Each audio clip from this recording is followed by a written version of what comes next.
Horror సినిమాలు అనగానే ముందుగా మనకు గుర్తొచ్చేది హాలీవుడ్ మూవీస్. ప్రపంచంలో ఎన్ని భాషల్లో హారర్ సినిమాలు వచ్చినా హాలీవుడ్ దయ్యాల మూవీస్ కి మాత్రం సెపరేట్ ఫ్యాన్ బేస్ ఉంటుంది.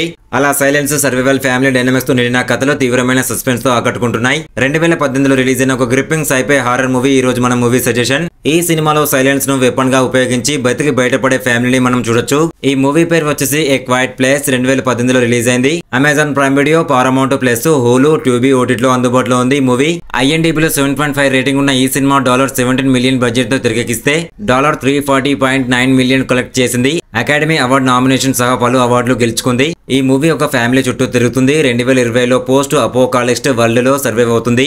ఈ కుటుంబం ఇక్కడ సౌండ్ సెన్సిటివ్ ఏలియన్స్ క్రీచర్స్ మానవ జాతిని దాదాపు తుడిచిపెట్టాయి. లియా భట్టు, అతని భార్య ఎవెలిన్, వారి పిల్లలు రీగన్, టీనేజర్ మార్కస్, చిన్న కొడుకు బ్యూ అంటారు. వీళ్ళంతా న్యూయార్క్ ఆఫ్ స్టేట్ లోని ఒక ఫామ్ లో నిశ్శబ్దంగా జీవిస్తారు. Sign language, bare foot walking, sound proof techniques ఉపయోగించి క్రీచర్స్ నుండి తప్పించుకుంటారు. సినిమా డే 89లో ఓపెన్ అవుతుంది. బ్యూ ఒక బ్యాటరీ పవర్డ్ టాయ్ తో సౌండ్ చేయడంతో క్రీచర్ దాడి చేసి అతన్ని చంపేస్తుంది. ఈ సంఘటన ఫ్యామిలీని భయంలో బాధలో ముంచెత్తుతుంది. డే 472లో ఎవెలిన్ గర్భవతి అవుతుంది. ఫ్యామిలీ కొత్త బేబీ కోసం సౌండ్ ప్రూఫ్ సెటప్ సిద్ధం చేస్తుంది. రేగన్ తన సోదరుడి మరణానికి గిల్ట్ ఫీల్ అవుతుంది. ఆమె డెఫినెస్ కోసం హియరింగ్ ఎయిడ్ ను వాడుతుంది. ఒక రోజు ఎవెలిన్ డెలివరీ టైం వచ్చేస్తుంది. మిగతా స్టోరీ తెలుసుకోవాలి అనుకుంటే వీడియోని ఒక లైక్ చేసి కామెంట్ చేయండి. రాత్రి 6 గంటలకు వీడియో వస్తుంది. Thank you.